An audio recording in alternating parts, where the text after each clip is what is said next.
Kanalıma ve videoma hepiniz hoş geldiniz. Yepyeni bir futbol videosuyla daha karşınızdayım. Bugünkü yeni futbol videomuzda sizlerle Galatasaray berabere kaldı, Fenerbahçe kazandı, puan farkı 3'e indi. Bunu konuşuyor olacağız. Galatasaray'ın berabere kaldı, Fenerbahçe'nin kazanıp da puan farkını 3'e indirdiği haftayı konuşuyor olacağız sizlerle.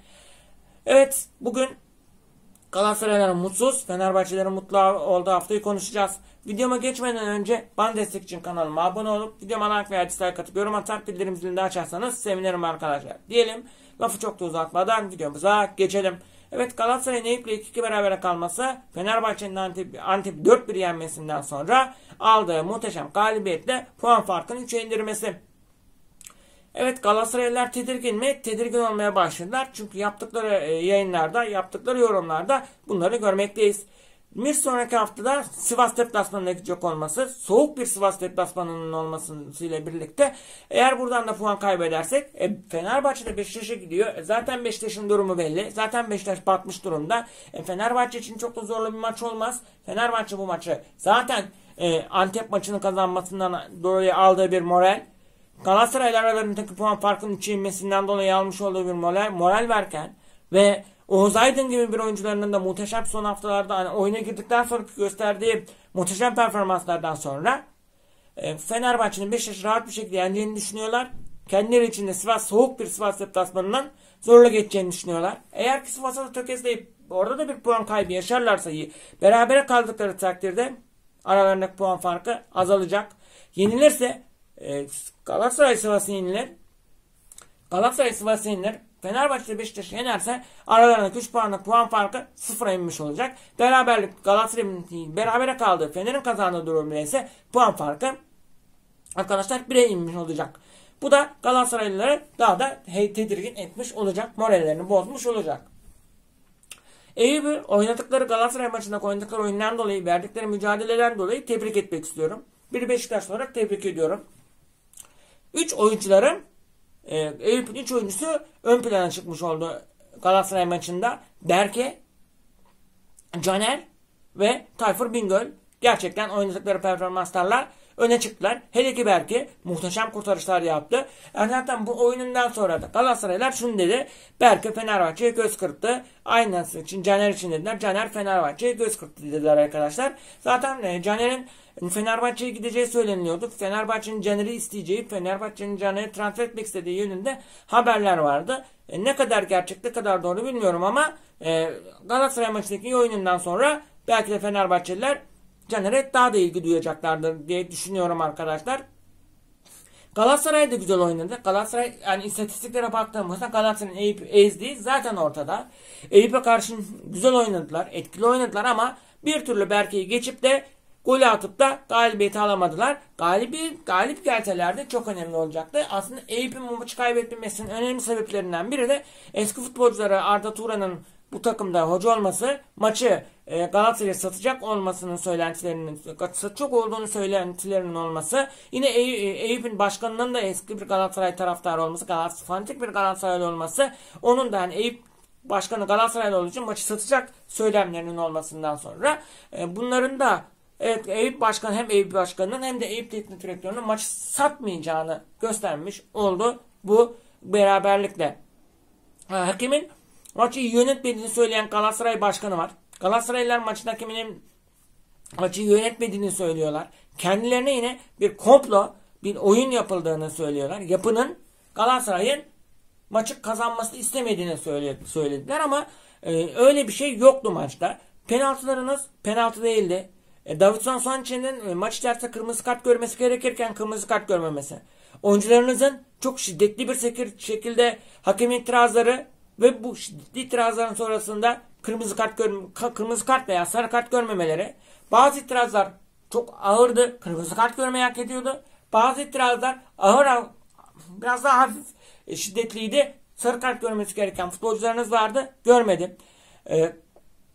Eyüp kalecisinin 8 tane suçluğunu söyledi Okan Buruk. Çünkü Okan Buruk neye bahane bulacağını bilemiyor. Beşiktaş'a 5-0 kaybettiler. Stadı beğenmedi. Azer Akbar maçını oynadılar. Çimlere laf etti. Bugün de çıktı. Eyüp maçından sonra da çıktı. Kaleci Berköy'lerin işte sulardan dolayı maçı kazanamadıklarını dile getirdi. Yani bunu açıkça söylemese de bunu ima etti. Okan Buruk'un taraftarlara bu şekilde hareketler yapması dikkatleri çekti. Yani burada taraftarlara gaza getirip hakeme bir tepki gösterilmesi istenildi. Hakeme laf edilmesi istenildi. O yüzden bunları yaptı. Bunları yapan Okan Buruk'a bir ceza verilmedi. Bir kart verilmedi. Yine Okan Buruk maç içerisinde söylediği bir söz. Hakeme yönelik bir sözü var. Ve bunu bütün beyin spor izleyicileri duydu. Ve şunu dedi. Sen birincilik maçı yönetmelisin dedi. Birincilik maçı yönetmelisin diye dedi hakeme. Ve kart görmedi. Ya da bir ceza almadı. Okan Buruk'un Süper Lig'de yaptığı bu hareketleri nedense Avrupa maçlarına çıktığında yaptığını göremiyoruz. Ligde aslan kesilen, hakemlerin üzerine yürüyen, hakemlere tepki veren, hakemlerin üzerine çok konuşan bir Okan Buruk varken Avrupa'da aynısı yok. Avrupa'da ise süt dökmüş kedi çıkmıyor Avrupa'da. Hakemlerin üzerine yürüyemiyor. Hakemlerin üzerine gidip de söylemler de yapamıyor. Maç sonlarında hakemlerle ilgili konuşamıyor. Ama Avrupa'da başka, ligde başka Okan Buruk var. Ligde yaptığın artistliği, yüreğin varsa, cesaretin varsa, adamlığın varsa Avrupa'daki hakemler de yapsa da Azi Akmar'la beraber kaldınız. Hadi oradan niye hakeme hiçbir şey yapamadın?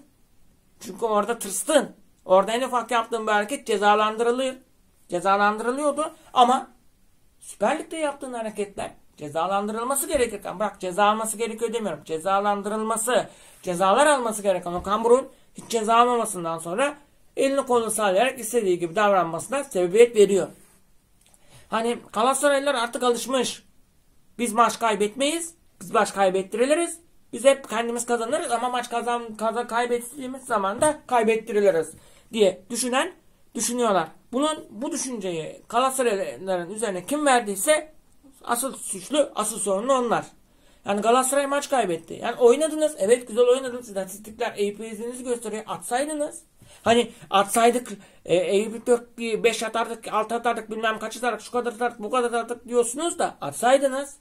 Sizin ümününüzü sıkıp da sizi tehdit mi ettiler gol atmayın diye? Size gol atmayın diye direktif mi geldi? Ya da Okan hocanız gol atmayın mı dedi? Hayır. Hiçbiri yok. Atsaydınız abi. Berke'nin güzel performans çıkartması neden zorunuza gitti? Berke'nin iyi oyunundan sonra Berke'ye laf vuramadınız. İşte sulardan dolayı mı laf vurmaya geldiniz? Yazıklar olsun diyelim. Evet, ben Fenerbahçeli değilim. Galatasaraylı da değilim. Fenerbahçe Antep maçında da Antep'in penaltısı verilmedi. Antep'in hakkını neden yediniz? Hadi Galatasaray'ı bu kadar konuştuk, biraz da Fener'e gelelim. Antep'e vermediğiniz penaltının arkasında dönen pozisyonda Fener'e faali verdiniz. Aynı pozisyonda. Antep'e penaltı vermiyorsa Fener'e de o faali vermeyecektin. Ya da Fener'e o faali veriyorsa Antep'in de penaltısını verecektin. Yani taraflı maç yönetmeyin arkadaşlar. Hakemlere ben bunu diyorum. Taraflı maç yönetmeyin. Antep'e veremediği penaltı pozisyonunun dönüşünü Fener'e aynı şekilde aynı pozisyonda faali veremezsin. Fener'e o faali veriyorsan bir önceki pozisyonda da Antep'e penaltıyı vermek zorundaydın. Antep'in hakkını yiyemezsin. Tamam, Antep'i sevmem. Antep sevdiğim bir takım değildir. Selçuk İnan'dan dolayı. Ama Antep'in hakkını yemeyin arkadaşlar. Hak yemeyin. Hakemler sorun, hak yemeyin. Eyüp maçında hakemin Galatasaray'a yaptığı bir şey yokken ama Antep maçında hakemin Antep'e yaptığı var. Hakem Antep'in hakkını yedi. Eyüp ve Antep'in hakları yenildi. Evet. Belki Fenerbahçe'de Galatasaray'da ikisi de yenilecekti. Galatasaray'ın bir puan alması Fenerbahçe'nin de galip gelmesi sağlanıldı. Bakın sağlanıldı diyorum. Evet, sağlanıldı. Antep'in belki orada penaltısı verirse maçın ilk başlarında belki de Antep o golü atarak maçın daha farklı yerlere gitmesini engellediler. Belki de maç o penaltı olsa ve Antep onu atsa maç daha farklı yerlere gidecek. Daha farklı skorlara gidecek. Belki de Fenerbahçe bugün 4-1'lik galibiyet alamayacak. Fenerbahçe'nin 4-1'lik galibiyet alması sağlandı. Fenerbahçe'nin maçı kazanması sağlandı. Penaltı değil diyecek arkadaşlara söylüyorum. Hani bunun penaltıyla alakası yok diyecek arkadaşlara söylüyorum. Penaltıdan sonra dönen topla Fenerbahçe'ye verilen faal de faal değildi. Ona veriyorsa penaltıya vermek zorunda. Veremiyorsa oradan Fener'e faali verip Antep'in penaltısını veremiyorsa hakem Fener'i tutmuştur diyeceksiniz. Hakem Fener'in kazanmasını istemiştir diyeceksiniz. Ama siz tabii ki diyemezsiniz. Fenerbahçeliler Galatasaraylılara bir de şunu göstermek istiyor. Yani puan farkı varken 7 puana çıktığında Fenerbahçe'yle alay ettiler. Fenerbahçe ile dalga geçtiler. Hocam Mourinho'nun tazminat için Fener'e geldiğini, Fener'den gider, tazminatlıdır gider gibi birçok söylemler söylenilmişti. Bunun üzerine de Fenerbahçe zaten kazanmak istiyordu. Kazanıp Fenerbahçe'ye bu iddiaların, bu söylentilerin doğru olmadığını göstermek istiyorlardı. Ve bunu da gösterme şansı yakaladılar. Fenerbahçe bu hafta Beşiktaş deplasmanına giderken Galatasaray ise Sivas deplasmanına gidecek. Galatasaray'ın işi zorken Fener'in işi daha kolay. Çünkü Beşiktaş zaten batmış bitmiş bir takımken hani Fener'in Beşiktaş'ı yenmesi çok da zor olmayacak. Ama Galatasaray'ın soğuk Sivas deplasmanına gidecek olması zorlu bir maç olacaktır. Sivas'ta ne yapacağı hiç belli olmayan bir takım. Oynayıp kazanabilir de. Fener'in kazandığı, Galatasaray'ın kaybettiği bir haftada puan farkı sıfıra inecek, puan farkı kapanmış olacak. Galatasaray'ın berabere kaldığı, Fener'in kazandığı bir haftada ise puan farkı 1'e inmiş olacak. Fener'in puan farkını ya sıfıra düşürme ya da 1'e düşürme şansı var. O yüzden bunu bilin, bunun için moralli bir şekilde maça çıkacak. Antep'i yenmeleri ve puan farkının 3'e düşmesinden verdiği moralle Beşiktaş maçına çıkacaklar. Ve Beşiktaş'ın kötü olduğunu, zaten Beşiktaş'ın içinde sıkıntılar olduğunu bildiği için maçın kazanmaktan başka şansları da olmadığını da biliyorlar. Kazanarak Galatasaray'a bir şeyleri de göstermek istiyorlar. Bizim hocamızın tazminat için gelmediğini de göstermek istiyorlar. O yüzden kazanmak istiyorlar. Galatasaray'da kazanıp en azından puan farkı 3'te kalsın istiyorlar. Bazı taraftarlar da şunu diyor. Evet, berabere kalmamıza rağmen hala lideriz diyerek kendilerini avutan, kendilerine moral veren bazı Galatasaray taraftarları da var. Haklılar mı? Haklılar. Berabere kalsalar da şu anda liderler mi? Liderler arkadaşlar. Sizce Fenerbahçe Beşiktaş derbisi ne olur? Sizce Galatasaray Sivas maçı ne olur? Görüş ve düşüncelerinizi yorumlara yazarsanız sevinirim. Çok da videomuzu uzatmayalım. Benim maçla ilgili söyleyeceklerim bunlar. Galatasaraylı taraftarların, yönetimin ve teknik heyetin yaptığı maç sonrası ayıp açıklamalar, terbiyesizce açıklamalar. Fenerbahçe'nin Antep'i oynayarak kazanması ama hakemin de maçı Fenerbahçe'ye verdiğinde söylemek gerekiyor. Antep'in verilmeyen penaltısından sonra hakemin maçı etkisinin olduğunu söylemek gerekiyor. Bir videonun daha sonuna gelmiş bulunmaktadır arkadaşlar. Benim konuşmak istediklerim, söylemek istediklerim bunlar. Bir sonraki videoda görüşmek üzere. Allah'a emanet olun. Kendinize dikkat edin. Seviliyorsunuz. Allah'a emanetsiniz.